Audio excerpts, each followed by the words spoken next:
Hola y bienvenidos al podcast Un gato en tierra de perros, vuestra referencia para la política estadounidense, la cultura y mucho más.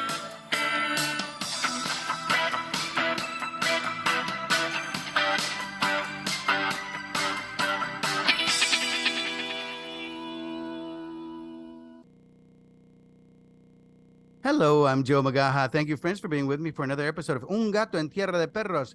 Today I have with me Mr. Andre Bourque. Welcome, Andre. Thank you. Welcome. Thank you for pronouncing the last. You got it. You got it just right on. Yeah. Thank you. Burke. I almost said, ¿cómo se va? I studied French for a while in my youth because there was a girl I liked. That's what usually motivates us to better ourselves. Hey, that's But awesome. it ended tragically, like most young things do. But either Yeah. way, I've tried to hold on to my French a little bit. I speak Spanish fluently, but um, uh, I wanted to ask you a bunch of things, but specifically, I saw that you're focused on filmmaking for AI. I'm a screenwriter myself, and I have a lot of friends in the industry. Everybody in the industry is freaking out about this, and they're thinking it's going to take away jobs. There aren't that many jobs left in Hollywood, honestly. So many people have left Hollywood already. It's not what it used to be, sadly, and basically it's the fault. I mean, the studios didn't see things coming, and it's streaming, and just Mm. COVID just accelerated the process. But already, people weren't going to the movie theaters like they used to. People were watching everything on their screens. Um, what can you tell me about AI in terms of filmmaking? I know there are some restrictions that just came on for Oscar nominations and that kind of thing. And I think there's some legislation that's coming out about how much of it can actually be AI or if you're using somebody's image, you at least have to have their permission or the permission of their estate. What can you tell me? Yeah, they are dealing with a lot of that, particularly the right the proprietary nature of having somebody's likeness and using that. But I think the main thing is actually how I got started in all this. It was randomly. I received an email in December, and it was a guy who said, "Listen, I just produced a native AI, which is a completely AI, which that means film, and we're going to do. I'm going to go ahead and showcase it in Hollywood, and like to invite you." And the first thing I replied to him, I said, "I'd like to put that on an airplane. What do you think?" Because my background prior to several other ventures was in in-flight entertainment. And you say, "Well, God, what's in-flight entertainment?" And that's a whole niche industry where they put the little, televisions in the seats of airplanes, all the content that goes there, all the games, everything that's related to that, the maps and everything is its whole industry.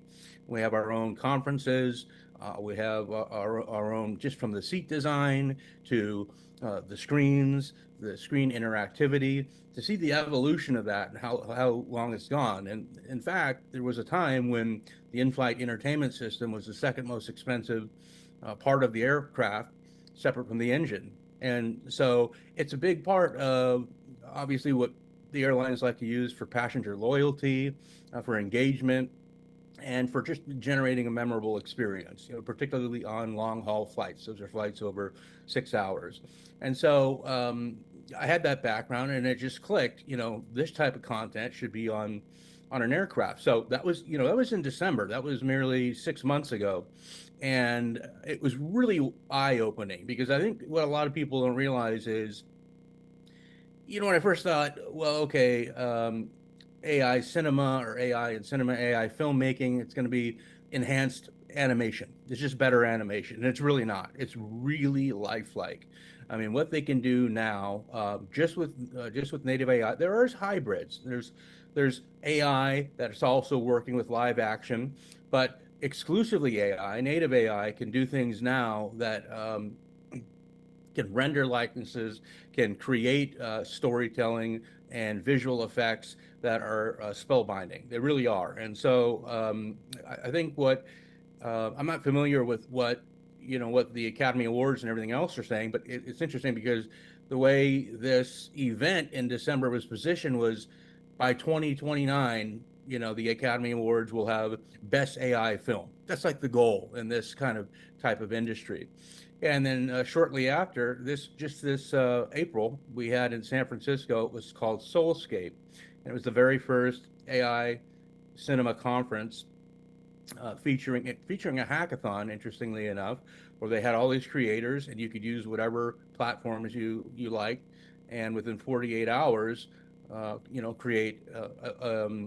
Most of these were about 2 to 3 or up to 5 minute short films that were remarkable. I mean, this stuff is remarkable. I'm actually talking to some of the creators now, trying to get rights to promote and actually share their content with the airlines, because that's the stage we're at with the company I have called Skyscreen AI. And the interest there is just first to expose people to, wow, this is riveting technology. And in fact, it's not replacing jobs. It's being used to complement and collaborate. It's a tool that can be collaborative with a creator, because ultimately you have to have the creativity, you have to have the experience. AI can't render and generate that to create something compelling, right? And then there's nuances around it, and there's still editing, right? So it doesn't completely generate, this a remarkable film. That's all has a human input. And so I'm really excited about this stage in my career, because it's coming full circle from the in-flight entertainment into AI space, which I've been studying. I mentioned that on in leading into this, is that I'm been doing some studying into AI, and I'm doing a product development course with UCSD. And I think we're going to see is just a real celebration of and a real more embrace. I think instead of the fear, it's a more embracing of AI cinema, native AI in the filmmaking process. Incidentally, and this was separate of the conference I attended in San Francisco, they just had a AI film festival in Cannes, France, as well. So, I mean, this whole thing is, it's global, it's being recognized, and I'd like to, my goal is to, in a year or two, be at that conference with a, premiere uh, production that we've put in the air, at 35,000 feet. And I think that's kind of what the team and I are up to right now. That sounds great. I mean, I did see it. I think at Cannes, they had a film with Gal Gadot that was searching for Satoshi. So it was also related to crypto, which I've been getting into a lot more lately. I went to the Bitcoin conference last week in Las Vegas, but that I believe was majority AI created, and so there's some controversy about that. And in addition to the controversy about crypto, because there's a lot of stuff, a lot of legislation that's about to go through for crypto as well, for particularly for Bitcoin, but also for stable coins and that kind of thing. And it all kind of, I think it's scary. Well, when I talk to people about crypto, and I think it's the same thing with AI, a lot of what they say is, I don't understand it, so I don't trust it. And the scary thing is that, I mean, AI is so great now that they can actually take an image of yours and your voice, and they can put words in your mouth and make you say things that you're not saying and release it. And I mean, some stuff is obvious to me. Like a few months ago, there was a flotilla that went from well, it wasn't even really a flotilla, but they called it a flotilla. It was a bunch of prominent people that went to Cuba, leftists, and they were basically showing their support for the regime over there, and saying how terrible the sanctions were and whatever. And one of them was Pablo Iglesias. So somebody created an AI video where but it was obviously satirical, because he's like uh, first class, and he's like having caviar, and he's like, I had to get away from the smell of the poor people in the airport, so I thought I'd grab me some caviar and some champagne. And boy, I hate those billionaires. Fight the billionaires, and then it shows him briefly in Cuba. And I sent it to some friends, and they're like, "This is AI," and I'm like, "Well, duh, obviously this is Right. AI." Yeah. But there are dumb people that also would be like, I saw, and they'll believe it. And but it does also make it scary in terms of because like everything else, the networks, the which basically only mostly senior citizens watch at this point. Most young people get their news off of social media, off the internet, but people 65 and older still watch ABC, NBC, CBS, CNN, MSNBC, Fox. Um, if they pull a video and they say this just came out that so and so said this terrible racist comment or whatever, and they will they vet it? I doubt it because they're not super smart and they do that all the time. So that's kind of I think the scary thing about AI, and it's kind of like God, there's a famous Japanese scientist who said that within a few years they're going to be able to put a chip in our brain and download our memories, and basically then you can sort of live forever because you could go to a computer 300 years from now and ask you a question and you'll answer it as you from your experience, but it only goes up until your point of death, so you don't know what's going on in the future, so you're not really living forever. But I think people are afraid of, we've watched a lot of science fiction and things like that. I think some of the bonuses of AI would also be bringing the budget way down because Hollywood's forever done like matte pictures to like fake a location and that kind of thing because everything's so expensive and it's getting more expensive. That's one of the reasons that a lot of the industry has gotten out of California is because of all the permits and all the things that you have to pay for just to make a movie. And movies have gotten sky high when they were supposed to get cheaper with digital. So on top of that, safety, stunts are very dangerous. Um, Gunfire, there was the whole thing with Rust a few years ago where the director got shot. Um, and there's always that risk when you have when you even have prop guns because a a prop gun is still considered a gun. I got a prop gun for a buddy from I had inherited through my father-in-law, and it was the same gun that Shane used in the movie, but the same model and everything. Mm. And initially, before I gave it to my buddy, I tried to sell it, and they wouldn't let me sell it online because they said it's considered a firearm. So it's still, I mean, you can still put a bullet in it and fire it. So Right. in terms of safety and that kind of thing, what do you think about that, and also bringing the budget way down? Yeah, well, that's great. I mean, you with your background, you've got the real tight perspective on that, and you really nailed it. So going back to what we do with Skyscreen AI, and is exactly tied into uh, that. I mean, right now, if you're an airline, what you're dealing with is exclusively these Hollywood productions. You're dealing with the licensing, the timelines that it takes to get the rights, the costs associated with that. You don't have the ability to brand it or personalize it, right? Because that would be, or to even create your own film in an economical way. So that's a huge advantage for an airline to be able to say, now we're not restricted to the what Hollywood's producing. We can have other content that's being produced and at scale, much more affordably, and we can customize it and brand it. And so anything from I mean, even if you think about it, a passenger safety video. Air New Zealand was renowned for 10 years ago, really introducing these light and inventive airline safety videos, kind of deviating from the standard kind of drab ones that we were all used to. And those are very costly productions. They're brilliant, they're costly, but when you're talking about this native AI, what it can do, you can generate that type of content at 1/10 is what it's predicted to be, 1/10 of the cost, and about 1/10 of the time. And so this is just huge. This is our real selling point to the airlines, and we have exclusive relationships, that are just back from years of working with content service providers to the airlines to be able to present that. So right now, it's about really rounding up and making relationships with the studios that are involved in AI production, and a lot of those still, whether or not they're Silicon Valley based, have a Hollywood presence because you still have to, right? And so that's what they do. But the difference is is you're no longer really bound to having an A-list or B-list star to being part of the film to make it really sell. I mean, there's these things called, micro dramas, which I don't know, it's similar to maybe something on a Lifetime or a Hallmark. Not a big name, but it's still compelling. It can be compelling for an hour and a half and a couple of those on a flight or in its own series.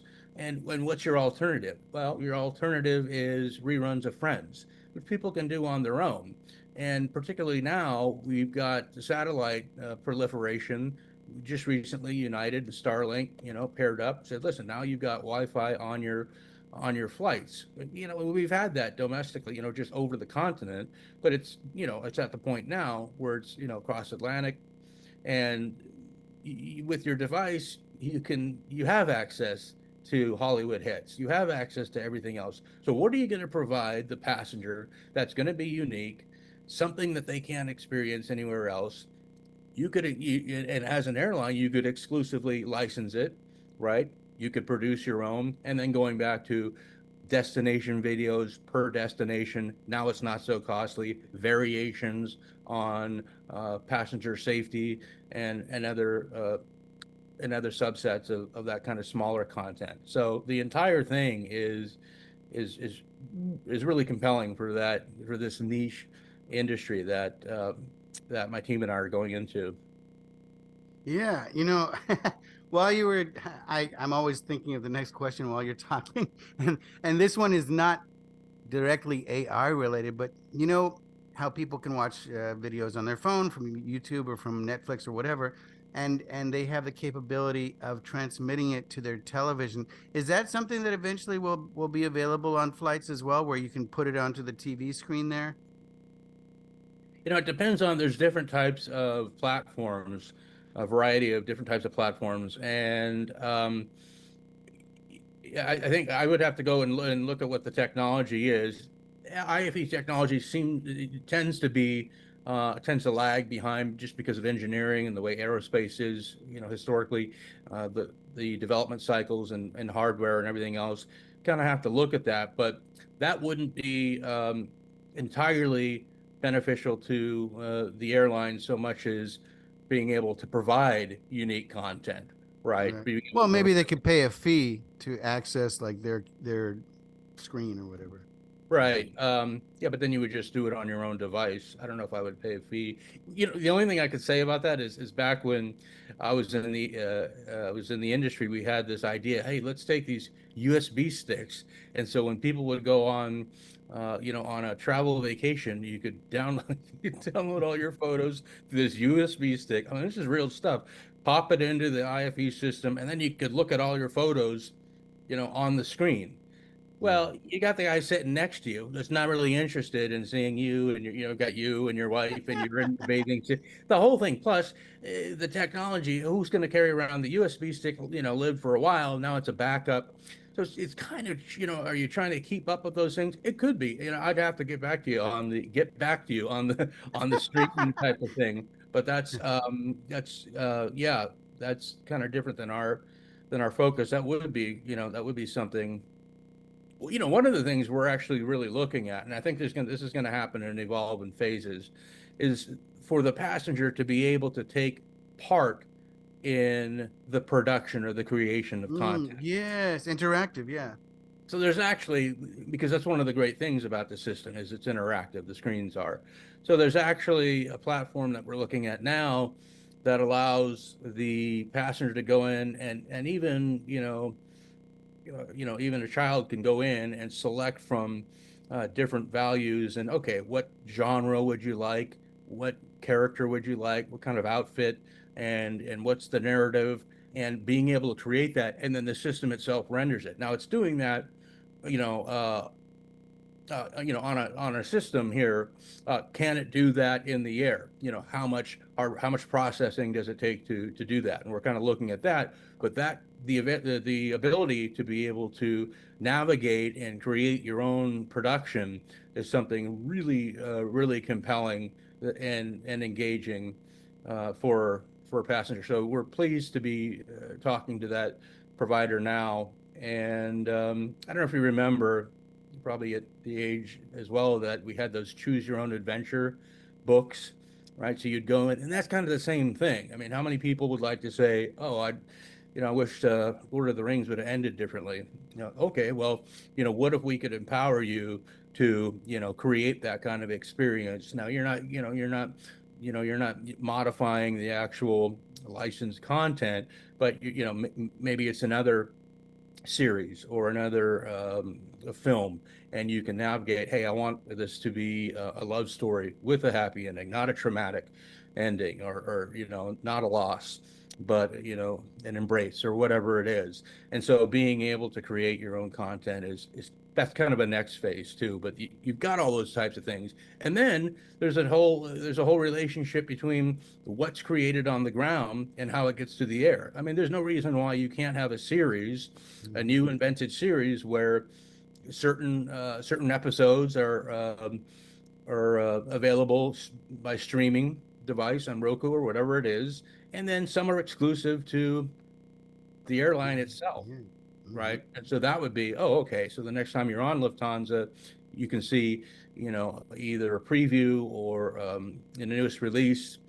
an advanced release of the next episode in a series, or the way they do it now with Hollywood films, something in advance of what's going to be released in the theater or what's going to be available for streaming. So there's a lot of that relationship as well that can be played with. Yeah, a few years ago, I used to go regularly to the Digital Hollywood event. It used to be out here live, but now they're mostly doing it virtually. But pre-COVID, I went to one event, and they were focused. There was a whole group that was focused on virtual reality. You know, the headsets where you can actually Right. do a 360, you can see all around, and they were already shooting movies back then. I think that all just fell apart and they probably pulled the money, but they were shooting movies like that where it was choose your own adventure. So basically, you're looking around, you're watching the story, but you look to the right and you see another door. Instead of following them, you decide to go through that door, but it means they have to shoot multiple options, which is another thing that probably AI would make much easier to do. But I don't know. In terms of virtual reality, it was kind of a drag that it never, there's so many different things that Hollywood tries that don't take off, like 3D. That was, they were trying that since like the 50s and 60s, with the glasses and stuff, Oh, and they yeah. still do it every so often. But Right. I think it would be very cool to have something like that where it's 360. You can look around, you can look to your right, to your left, up, down. um, but it is very immersive, and it takes a lot of a lot of planning out to be able to do it right.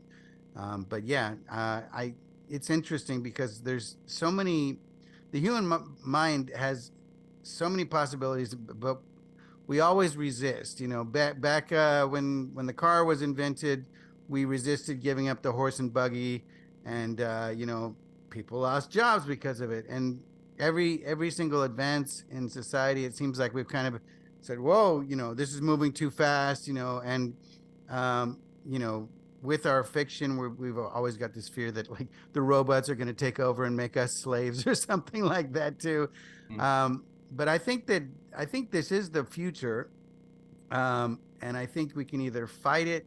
I think we should regulate it, and we should be careful because it does have possibilities. There was a hit song recently that was done through AI, and there are even AI actors that are completely AI, and they've been starting to regulate that just because that would push somebody out of a job. But I don't know. What are your thoughts there? But you're right. I mean, the proliferation of AI generated music, there was a whole band, yeah, they were questioning, hey, is this a real band, or is it AI generated? And it just depends if the music's any good, really was what it came down to. Um, and I think that's with the characters that are invented out of AI as well. One of the main things to realize is that it's democratizing creativity. It's allowing minds to to generate and render from concepts that are just, maybe somebody's not a good writer. Not everybody's been trained in or studied screenplay writing. I was fortunate to. I did a nice workshop in Italy in 2010, and I had that exposure to it. But not everybody has it. But they've got the creative juices, they've got the ideas, and now with these tools, they can manifest those into something tangible that other people can enjoy. So, at the other end of it, I think if you're regulating too much of it, then you're constraining, human creativity and tapping into areas and people and populations that wouldn't normally have access to to producing it. Yeah. I watched, I don't know if you watched the All In podcast. It's a bunch of tech guys from Silicon Valley, but they're all very prominent. David Sachs, who's now with the government, Chamath, I can never pronounce his last name. Anyway, they were talking about AI because they're all invested in different technology, and one of the things they were talking about was some people are concerned about monopolies and about how, I mean, there's a lot of controversy about how open AI was supposed to literally be for the people and nonprofit, and then they switched it, and Elon Musk had put a lot of money into it and basically was pushed out because he wasn't happy with the way it was going. Um, this happens in all huge companies, and but at the same time, there's probably concern about that because much like with other technology, with Google, with Facebook, with X, which used to be Twitter, they they kind of dominate what has a reach to the public, and then at that point, they can manipulate the public or put out certain propaganda. What's the risk there? Well, I think there's so many different platforms that that are coming about that I don't know that there's a real threat to uh, this a monopoly, as you were saying, for that. I mean, and the channels in which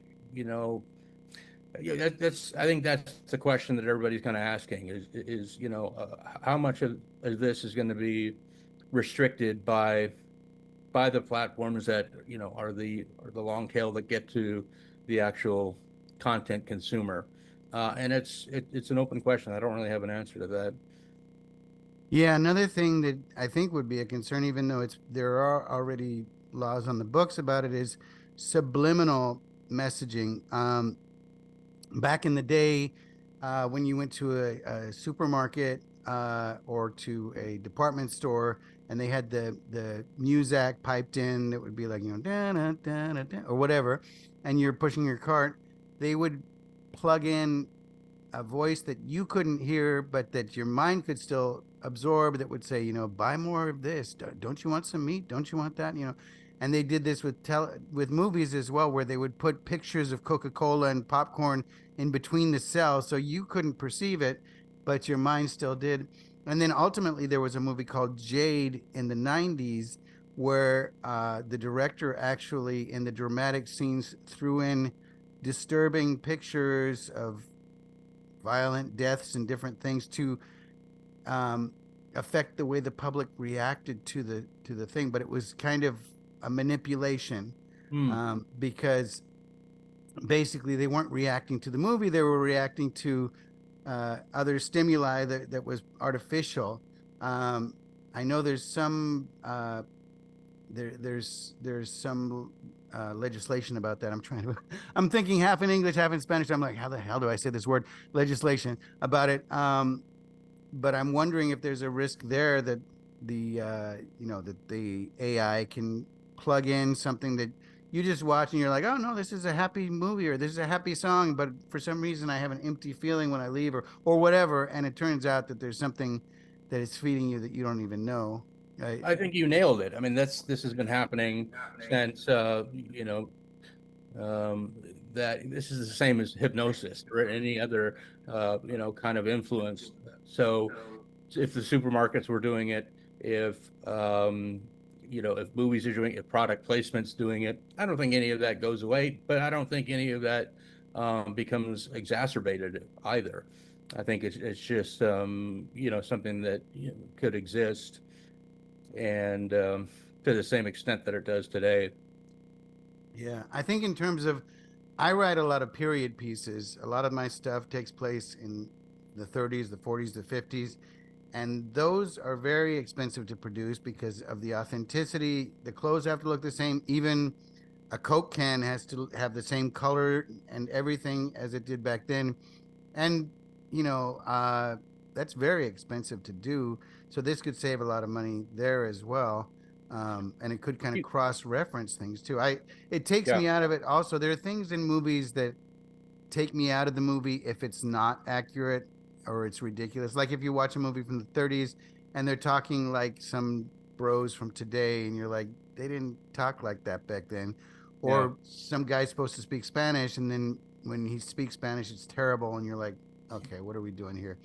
But AI could kind of tweak that and fix that too, because they can even, there are videos, and I've even messed around with it a little bit. I've been playing with AI. I'm kind of playing with all this stuff, but with AI, I've been playing with videos, and they can put your voice in any language, so you can, somebody could be watching this and it could be in Japanese, and my voice and my lips would be moving if I was speaking Japanese, and nobody would know the difference. So there's Right. that as well. Yeah. So there's one platform that, and I think now that we're talking about it, I should do an email introduction to, where you can actually take your written script and put it into the system. Every platform is different, and they have their strengths, and some of them are, like I was saying, a hybrid where you've got live action and you've got AI. But this one is exclusively, and it was actually born from a guy who just was a prolific sci-fi writer, and he wanted a platform that would allow him to take his books, put it into the system, and generate a movie from it. So I'd like to do, an introduction for what you've got for your period pieces, so you could really experience, wow, what this has done. How it's allowed you to take that and create something, and then how accurately does it do it, and then how much do you have to go in from a perspective after what's generated and manually adjust it, and then what's that process look like? So this is a great kind of segue for me to mention that, and a good action item for me to take to get you. And then it would be great to see kind of the output of that and what happens, and then maybe you could have them on your show.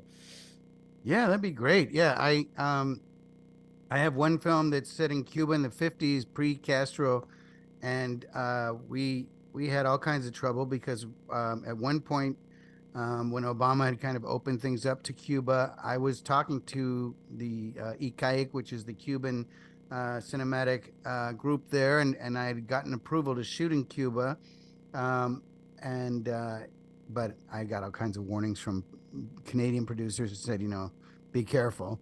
Mm. Because it's an extremely poor country, and they'll take advantage of you. Even folks from the government, like you go over there, and they'll ask for all the money up front, that you're giving them, and then halfway through the project, they'll say, okay, well, we're out of money, we need more.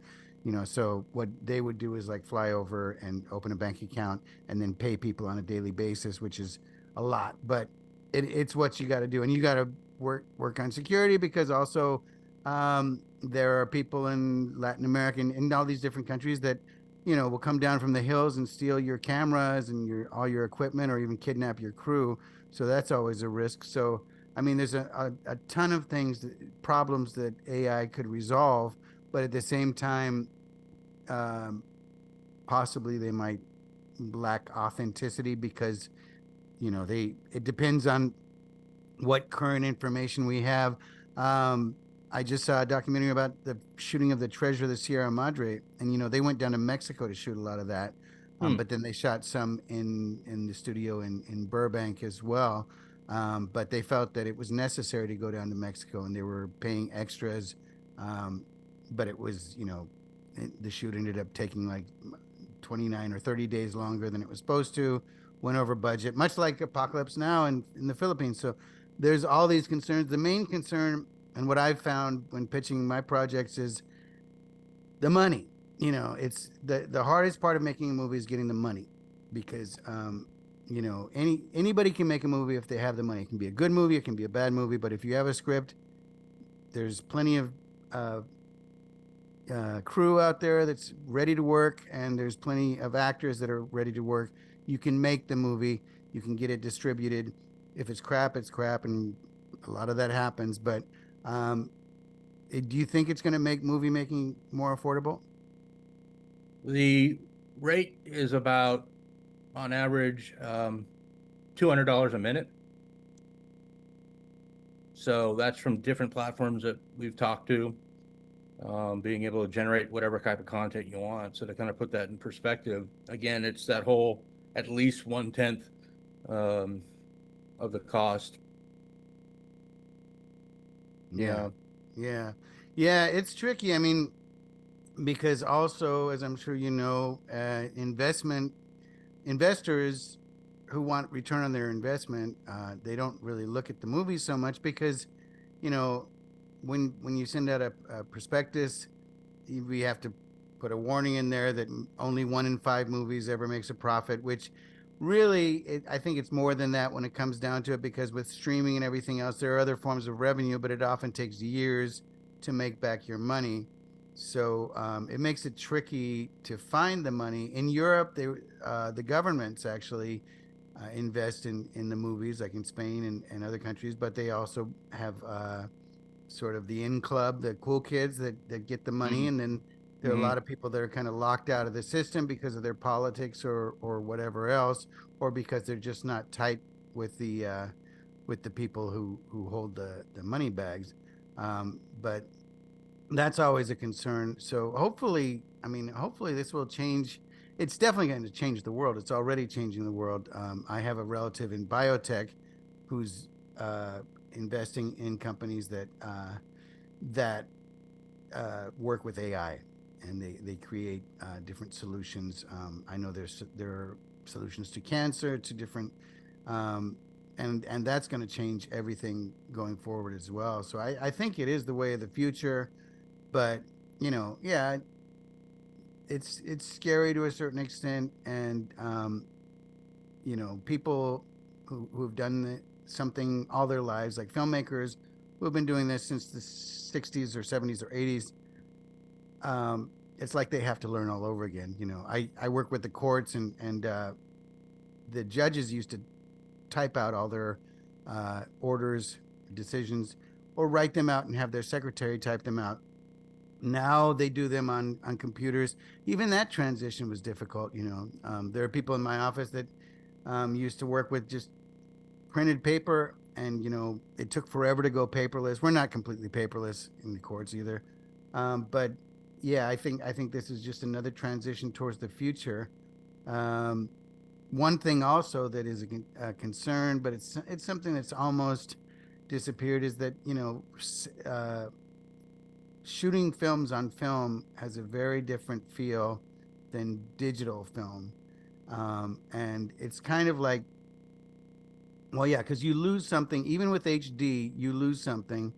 And also, even when you watch old movies that have been digitalized, you can see the line of the makeup on the actor's neck sometimes when you're looking Huh. up close, and things that normally you wouldn't see in a movie, you notice because of that. But it's the same way. I used to be in, I sang in bands for like 20 years, and I was in one punk band years ago, and a guy offered to record us for free, and he said it's because he's an audiophile, and he doesn't care. He wants all kinds of music, but um, he's against digital because digital versus analog. Digital doesn't capture the overtones and the undertones. It did because music doesn't move digitally; it moves in waves. Yeah. And in the same way, when you shoot film on film, it is a different feel and a different almost a different genre, and if you look at movies like The Irishman, uh, I don't know. A lot of people felt that even though that was a great story and it was a true story, uh, when they made De Niro young, he was still moving like an old man, and like when he kicks the guy on the ground, he looked like he could barely move, and it just didn't look real. But I think that it was just because it was CGI, and they they weren't using the advancement, and also they made his eyes like this sharp blue because he's supposed to be Irish, but it didn't go with the rest of his look. It was like, I don't know, maybe they rushed it. What are your thoughts on that? Yeah, well, yeah, I think there's two things there, right? It's the difference between CGI and what the advancements are in AI cinema. And then I think the second point is the audience has changed, right? So the consumers now are what they're using is they're looking at TikTok, they're looking at Instagram. That's what they're used to, digital. So they're not making that comparison as much anymore. Yeah, yeah. Have you been keeping up at all with like what's been going on with verticals, which are those vertical shorts that a lot of production companies are doing now, where they'll just do like 2 or 3 minutes at a time, and it's made specifically for the phone. Um, I have a couple of friends that are working on those right now. One is going to be shooting something out in Palm Springs. Another one is out in Las Vegas shooting stuff. Um, but I don't know, just like with short films, I don't know if they'll have a place in cinema or in on in flight, because it's, even though at one point I met a guy years ago who said he was trying to create a whole cable channel that was all short films. I don't think that ever happened, I but that's remember. another genre, and that often is what opens up the possibilities of making a feature film. Boogie Nights was originally a short film and then became a feature. um, what are your thoughts on that? Are there other things that can be offered on in-flight uh, viewing, like short things or verticals or anything like that, or is that too specific to phone use and that kind of thing? No, I think to that to the point we were talking about, it's the attention span, it's how it's being consumed now, and that's one of our selling points. And actually, when we talk airlines and content service providers for airlines, is meeting the audience where they're at already, and that's exactly the type of content you're talking about. The short form doesn't necessarily have to be vertical, but it's just the quick consumption of it. And I like your point about that can evolve into longer productions. Yeah, yeah. Uh, there's just so many different possibilities. I think he's a mutual friend of ours, Fernando Labastida. Do you know him? Right. Yeah, yeah. He's been working on AI for marketing as well, and so it's all kind of tied in. And of course, old school people are afraid, but I feel positive about it. But I have less to lose because I haven't invested, or I haven't actually. I made some, but not enough to make a living off of it. But people who are used to making a living are afraid, and people who are used to making a living off of producing films and or working in crews are afraid, and some have also already left the industry. But I think, like anything else, if you're going to be, you have to get familiar with the technology regardless. If you're going to be working in film nowadays, you need to know something about computers. You need to know something about digitalization, about editing. I mean, people don't edit on film anymore either because it's extremely expensive. But it is what it is. It's just modern times, I guess. I think this is great because to make you, I'm like, well, I got to make Joe a real believer in this, is to do that introduction to the platform where we take that Cuban story that you've written and turn it into a production, and then do a follow up to this and see, oh wow, this is what it turned into. This is what I had envisioned, and how accurate it is, and what it looks like, and what the experience was like, and then what the cost was like. Yeah, that sounds great. That sounds Yeah, great. yeah, let's do that. Um, yeah, for sure, for sure. Well, is there anything else you'd like to tell the audience about AI, or your vision, or where you think this is going in the future, and also where people can find you on the internet? Yeah, sure. So our company is Skyscreen AI, skyscreenai.com, and we are in the uh, seed round and bringing in some both technology and Hollywood executives as advisors, building out our team and the foundations and the relationships with platforms and creators. So just actively doing that, and then we should see. My goal really, and I told at the Soulscape conference, I said, in 2 years from now, I want us to be on stage highlighting and showcasing the AI content that we now have on airplanes. And I think it'll take about that long. I think we'll get some progress this year and get some deals in place. We'll start to see them on the screens sometime next year. And then I think that's a realistic timeline to where, for you as a passenger, you'll see something completely AI native created that's compelling, exciting, that just leaves you think, wow, I want to see more. Or I want to see an extension of that on the ground that I can stream. And that's our goal. Wonderful, wonderful. Well, Andre Burke, it's been a pleasure. I definitely want to follow up with you and maybe in a year and have you back on to kind of discuss the changes that have happened because things are happening so quickly that it's wild, and I think this is an exciting arena, and we can't see the future. There's so many things going on in the world between conflicts, between the economy and everything, which affects everything. But I think that you're looking towards the future, which is the way we have to be. We can't be looking towards the past because that gets us nowhere. And I think you're going to be doing some exciting things very soon. I have no doubt. Thanks so much for having me. And yeah, looking forward to sending you the information, sending you that introduction, and keeping you abreast of our progress. That sounds great. Thanks again. And to all our listeners, until next time.